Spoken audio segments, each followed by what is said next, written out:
So before we begin, there was a 10-bell salute to the victims of the El Paso shooting and the Dayton, Ohio shooting. Yes. With the mere hours of each other, so many killed, so many lives affected. It was the least WWE could do, and I will give credit to the crowd. They were completely silent. Thoughts are with everybody. Yeah. I know it sounds like I'm glossing over it. I'm not. It's maddening how much this keeps happening. But I am John Ritland, and that is The Derbinator. And yeah, Raw Pittsburgh. It started out fine, actually. It started off great. Started pretty goddamn good. But boy, did it hit a wall and keep hitting that wall. It kept trying to bash its head through that wall like Dark Souls, and it didn't fucking work. It's an allegory for Vince McMahon in a way. Lots of energy at first, but then disappointment later. It explains Linda's eye. So anyway. She saw something funny and she just couldn't keep her eye off of it. Her and Shawn Michaels have the same eye issues. Anyway, a new intro song. I hate it. It's bad. To me, I hate it. What did you think? It was different. I mean, it was different. I mean, obviously, otherwise I would have said it was a new intro song. It just, I don't know. It's whatever. It is what it is. Yeah. We then come back, and then Joe's on the announcer's table, not doing a table dance, thankfully. Yeah. He wants an apology from the fans because apparently a bunch of people think that he is the one that had something to do with the Roman... Golly gee, why would they think that he would have been the one who attacked Roman Reigns? They didn't feud at all or have a most recent feud or anything. Or Samoan Summit or whatever the fuck that was. What the fuck was... Samoa Joe versus Samoan Joe. It's just so fucking bad. And it's giving me... What? Just... He did it for The Rock! That's basically what they're doing at this point. But yeah, Joe demands an apology, and then we get recaps of Reigns being buried under this barricade, and you pointed out something that we missed. Yeah, why are there boxes on top of the, Like, I understand if there are boxes around it, which there were, but there are boxes laid on top of it, carefully, lined up in the shot, which means somebody didn't look at that and go, hey, before we record this, doesn't that look a little too conspicuous? And yes, it did look too conspicuous. Maybe they were glued there.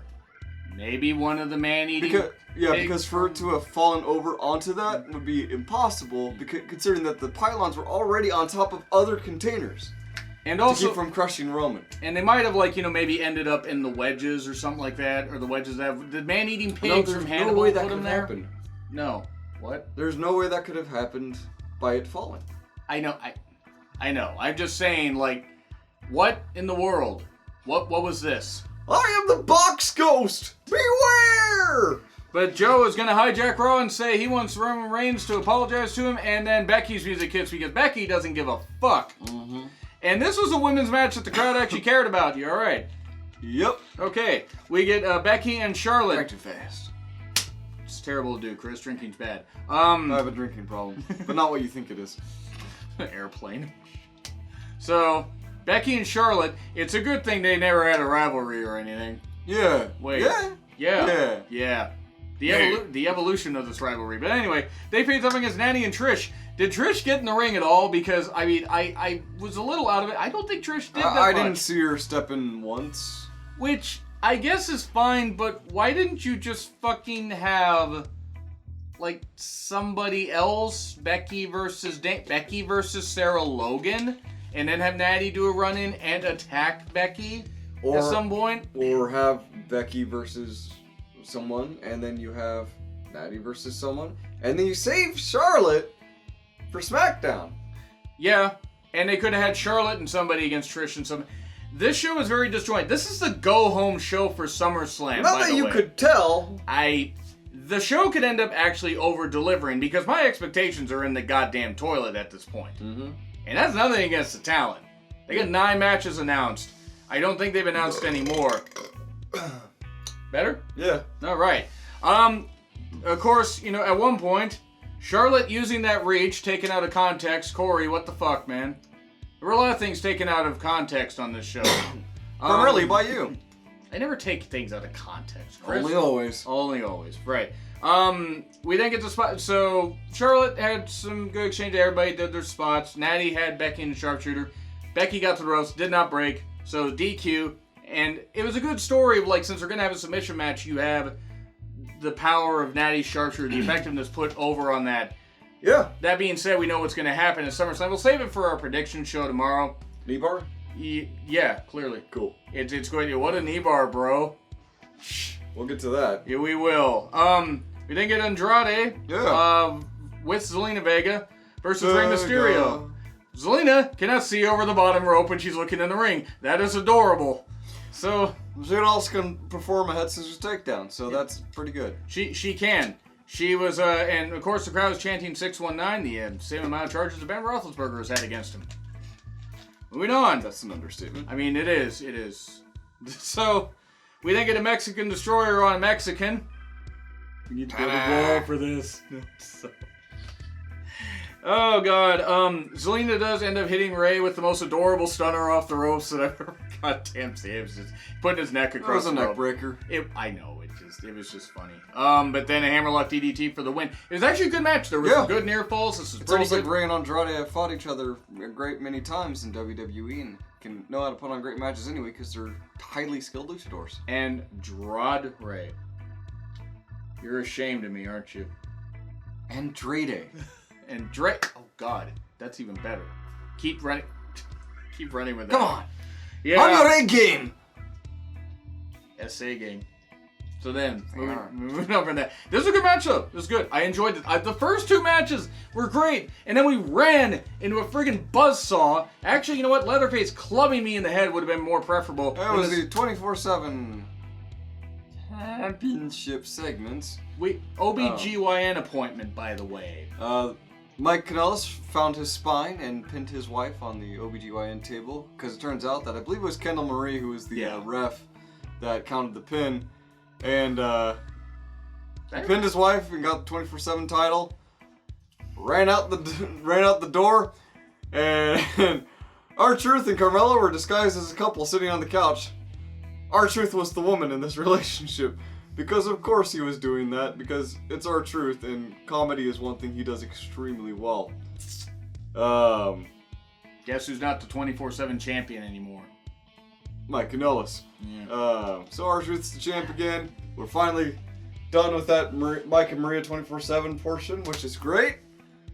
Just took fucking years off my life. So goddamn stupid. By now you'll die tomorrow. No, it was dumb. I'm sorry. In all seriousness, this was dumb to me. It was. It was.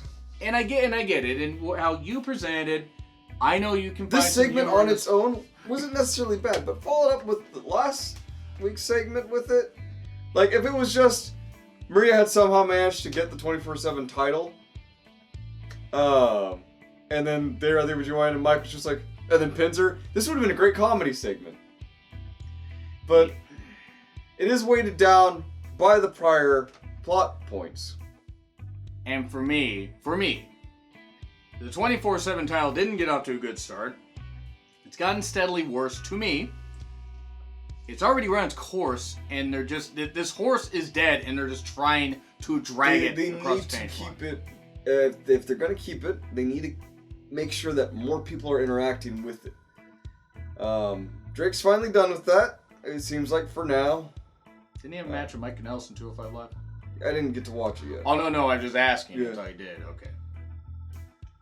I agree with you. They need to involve more people. I was busy all weekend. Well, I know you were busy. It's all good. It just, I don't like it. I don't like this. No, sir, I don't like it. But yeah, I agree with you. They do need to involve more people. Yeah, anyway. I'll still hate it. But anyway, Charlie and Becky, boy, she wants some of the man, doesn't she? I mean, she did. You see how she was looking at her? Yeah. But then, so she did a promo, and then Natty did a promo while Sarah was interviewing her, just SummerSlam hype and everything. And then, boy, did this show come to a screeching goddamn halt. Brock Lesnar! Brock and Heyman with the same old shit, and Heyman saying, I'm going to present lost footage of Rollins being beat up. It was the same footage that we saw on Raw. I mean, I know that in Kevin Dunn's House of Funds, probably was lost for a moment. It probably was. I will say this. I know that Heyman is at the point where the suit's cutting off his, circulation and his head's just going to pop off soon. So he probably isn't thinking very clearly because he's a human bullfrog and an idiot. He's not Mitch McConnell. He's a human turtle. Heyman serves I don't a know. purpose. It seems like McConnell's got a neck power. Anyway. Yeah. Heyman serves a purpose. But this needs to end. Because you had Seth come out. It did this whole long spiel, and then Seth came out limping, and he got beat down, and the segment went on again forever. Yeah, the thing with the Brock Lesnar segments, I get making him seem like the big monster heel, but he's already the big monster heel. He's already established as that. Have him hit a few chair shots, hit an F5, do whatever, and then get him out of the ring and just kind of like wave to the crowd or do whatever. Or just not give a shit about the crowd. Something like that. You can't go on for 10 fucking minutes. You can't come back from commercial break and have Seth Rollins deliver the most wooden promo of his career. With all of the emotion of a first-time actor. Is it worth it? Yes, it is. The crowd was chanting what? And I approve of this. Is it worth it? No, actually, the Daleks have more emotion. I would like to get Rollins voicing a Dalek and trying to laugh. So, this was terrible. This is one of the worst segments they did. I thought last week's was bad. This was shit. This was really horrible though. Then we get the crowd never recovered. No, they didn't. This took them out of it. We then get a couple, good to okay matches. Yeah. We then get Kurt with the Street Profits. I think Kurt was wondering if they were his black sons also. Mm-hmm. At one point, son. They talk. It's like, I think it's Montez that said, "Wait, you don't want to do this? You promised your wife." Or am I talking to Kurt or Mark Kanellis? Who is Mark Kanellis? Yeah, he's a really big Kanellis fan. Proud of that, Chris? You should be. Of course, they did drink milk. It was all natural and organic. So, yeah, this didn't really work. I think Drew was either intending to be sarcastic or something. Drew looked like he just wanted to kill all three of them. The Street Profits did help break up the depression from the last segment, and just a teeny bit for this moment. Barely. But the crowd just could not come back from it. And that's nothing against the Street Profits. They were fine. And then we get the Viking Raiders versus the two jobbers. It's over. Yeah. And then, appropriate your hat is off because Harley Race tribute. 76 years old, 8-time NWA champion. You can check out the tribute I did to him. I only came in on the tail end of his career as a first-time fan, but have been able to watch a lot of his stuff from Florida, AWA, Canada. He wrestled in Japan. He didn't wrestle for New Japan, but he did wrestle there, and he just wrestled all over the world. The Starrcade '83 match. Manager of Vader. Yeah. Not manager of Lex Luger. Man who's trained. Well, he wasn't. So many wrestlers. Ciampa credits him with basically saving his career and his life. Yeah, it's great. It's a great video package. Thankfully, Harley Race got in the Hall of Fame years before he passed away in 2004. We think it's Cedric versus Drew. It didn't happen. Kurt was the ref. Yep. Drew attacks Cedric in the entranceway. And then Bray attacks Kurt. Did we skip over the Viking Raiders? No, I just said the Viking Raiders beat two jobbers. That was it. That's right. That was it. Yeah, that was essentially. Yeah, that was it. So, and then we get Cedric and Drew not starting. Kurt is the ref. And then Bray attacks Kurt. And I'm sorry. I can't. I'm laughing. I'm sorry. I'm sorry. I can't take it seriously. And then we get. What'd you think of the Bray attacking Kurt thing? What'd you think of it? It's good. Just have him take down legends. Have him getting put over by people. Do you like him using the mandible claw thing as a finisher? It's kind of silly.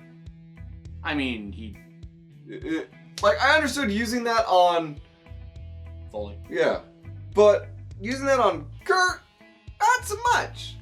Have him use different takedowns. Have him feel like he's a versatile character. Claw. It worked for Archer. Could work for him. Ooh, the claw. So, can't tell we've been friends for too long. No, please don't you fucking dare. Yeah, but then we get Gallows and Anderson versus Big E and Xavier. It's tag champions versus tag champions, and AJ I'd love to see him take down Santino with that. Bray? Yeah. I would like to see that. Yeah, but that match never really started. Well, it did, but then AJ interfered, and then, here comes Ricochet, and we have a 6-man tag match. Oh my god, this never happens. It's such good shit, Chris. It actually wasn't that bad. I will Kofi not. wasn't able to be there due to some prior commitment. He was on a house show. Yeah. I'm guessing because what a great idea to run a house show on the same. Well, day you're as Raw. you're SmackDown champion on a SmackDown show. Yeah. By the way, Styles, Gallows, and Anderson. I'm not calling them by that stupid name. It is toasty. It is a real hot summer here. Yeah. But yeah. It's a hot American summer. It's Styles, Gallows, and Anderson. When they come up with a better name, I'll call them that. But it was fine. It was fine. They hit the magic. Anderson, Gallows. Yeah. SAG. Because I'm getting old, or gas. I'm going to award you a good pun there with that. So we get what I think one of the new. I think it's Xavier got pinned with the Magic Killer. Sonata and Evil do it better, by the way. Gallows and Anderson. Hey, it was cool that Gallows went back to his New Japan roots. We then get Joe holding up Raw, and we get CM Punk chants, which I'm sorry, this was appropriate. Yeah, it was a little boring. And that's nothing against Joe. Yeah. I think Joe might have even liked that. Because, And the whole purpose was to hold up Raw, so you want the crowd to react poorly to it. Right. But then, you also got to get the show moving, too. And having him go out to the, wait, what, 4 or 5 minutes before going out to the fucking parking lot? It was a few. It may have just been 3. Yeah. It may have been 3 minutes. Oh, they're both sad. They're both dead. That makes me sad. No, seriously. We're a good team. No, you're right, though. A few minutes. If he had just said, hey, I'm going to hold up Raw, I'm going to go find Reigns in the parking lot. Speaking of an Hawaii, Oh, God, right. yeah.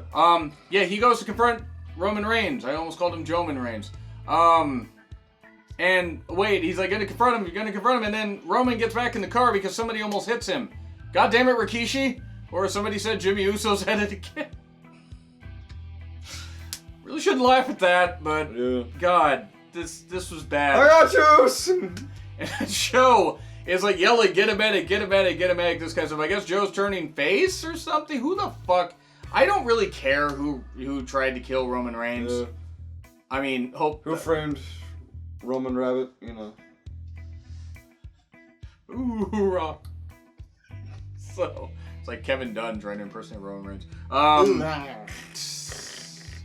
But Joe wants a medic and everything. And then we go flash to commercial. We cut to the same shot, and it's Triple H there. And I'm like, holy crap. Joe transformed into Triple H and grew a suit.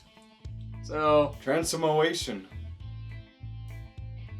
God, that just sounds like such a bad... By the way, zombie tidal wave. Yeah, that was a commercial. Yeah. But we'll probably talk about that when we actually watch it. Yeah, we'll watch it at some point.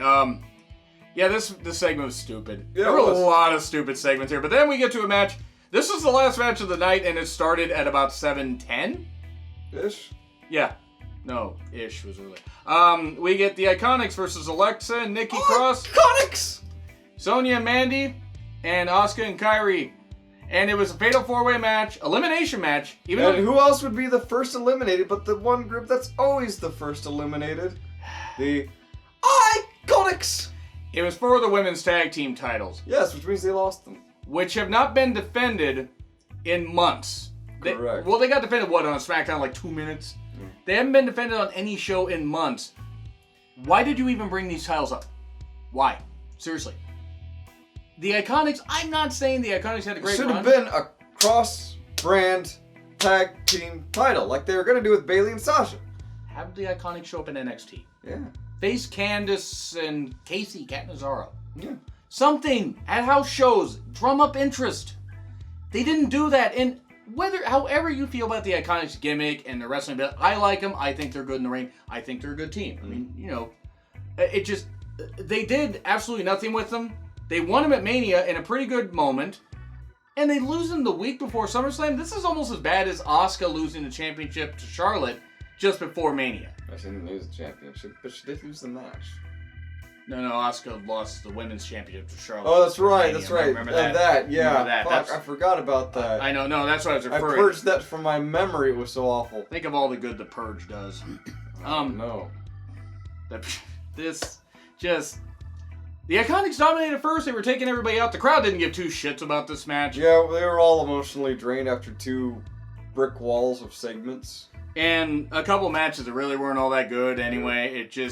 And I felt bad for the women. Now, was this match that great? It had moments where it wasn't that bad. It had moments where it was pretty good. Yeah, and then there was the which will part after Sonya and Mandy got eliminated. Yeah, we'll get to that in a minute. But yeah, the Iconics got pinned. Billy got pinned by Mandy. It was Billy and Mandy. Yep, so they had to reset the match. Yeah, they had to restart the match. Well, because of elimination. Then I wrote down the crowd doesn't give a shit. They don't. And I feel bad. I feel bad for the women. Let's go Asuka chants. Hey, cool. All right, about, maybe a quarter of the crowd was chanting it, but that's good. Yeah. It's positive. Asuka taps Mandy. Sonya, who could have ran in the ring and outrun Well, Kyrie. the ref was watching. I know, but it's an elimination match. It wasn't man, but there's totally DQ. Right? Right. Right. Yeah, Sonya, whatever. Mandy taps out to Asuka. Okay. Now you're down to this. You get CM Punk chants now. Okay. That was disrespectful to the women, but to be fair, this crowd was drained. Now, should they have done that to the women? No. No. They shouldn't have. Pittsburgh, sometimes you're a good city, but sometimes you're not. Or at least the fans. Sorry to all the good people in Pittsburgh. Anyway, we get Asuka, Nikki, Kyrie, Alexa, and everything. And we get one of the worst decisions of the year. Asuka gets trapped in the apron skirt by Nikki, and then Alexa drop kicks her to the back of the head. Okay, whatever. Alexa ends up hitting Kyrie with like some forearm or something like that, and ends up pinning her with Twisted Bliss. So, you take the titles off the Iconics to get them to a makeshift team. Mm-hmm. That really isn't all that good. I'm sorry. I'm sorry. Alexa has great character work. Yeah. She should not have a championship. No, and Nikki should really be rolling solo or have someone who can emulate that same kind of craziness and tag them together. Like Chelsea Green. I would pop for that. I think Chelsea's back on house shows, actually. I think she broke her arm, but I think she's back on house shows. Broke her wrist or something. But yeah, I don't know what they see in Alexa as far as in the ring. That being said, is Alexa passionate about what she does? Yes. Is her character work great? Yes. Yes. Vince, this is proof that Vince likes blondes a little too much, though. Probably. Is that Alexa's fault? No. Not going to say that. Yeah. But it's not good for the women's tag division. You can actually take it, title, and throw it in the trash. You really could. Like, it's really not good. Yep. I might do a rant about this later, because we think of Miz TV with Shawn and Ziggler. This show had basically nothing. This was close to show, by the way. Miz with, Shawn and Ziggler. And, well, oh wait, you signed the contract and we're going to face off next Monday, and Ziggler looks confused, and oh wait, you didn't read the fine print. Now, imagine what would have happened if this entire segment happened at where the Brock Lesnar segment happened, and the Brock Lesnar segment happened at the end of the show. Right, it would have closed the show badly, but this might have gotten something. Yeah. Yeah, because what happened is, oh wait, you're going to face somebody that you've been bad-mouthing, and Shawn's like, oh no, it's not me. And the crowd's chanting Goldberg. Because everybody reads Twitter. Because we're all a bunch of smarky smarks. And Funkasaurus bunch. And also, Goldberg wants to wash bad taste out of his mouth, after getting the Saudi Arabian blood money. I understand that. You don't want your last match to be that. You shouldn't have fucking wrestled the thing. Sure. Hindsight's 2020. True. I don't think you've seen straight at all after that match. That means Adam Glad okay. Okay, oh look, it's Goldberg, and Goldberg's gonna face Ziggler and signs a contract, and Ziggler gets super kicked by Shawn to close the show, because we need more fucking old guys to control. This does not what we need fucking old. Oh god damn it, Chris. Oh, we are mature adults. We are very mature adults. What are you gonna give this show? C. I mean, I C. You know what? C minus. No, C minus. I was gonna say this show was treading water because it's at sea level. I'm gonna go C minus, but cool. There is a poll up here. You can grade the show along with us, or if you got more descriptive stuff to give us, leave a comment down below. Don't get too descriptive though. Or do. I don't care. We read the comments mostly. We do, but I don't need that descriptive. Anyway, yeah, do all that stuff. Hit like, hit dislike, hit subscribe while you're at it, and maybe share this video around. Yeah. NXT TakeOver predictions tomorrow. And then the SmackDown review. And then the SummerSlam predictions. So yeah, 3 videos. You might even get a bit of a rant about some of the stuff here from this. But anyway, I'm Joe Ritland. That is the Durbinator. Yeah, this Raw wasn't very good. SummerSlam 6 days away. See ya. Bye.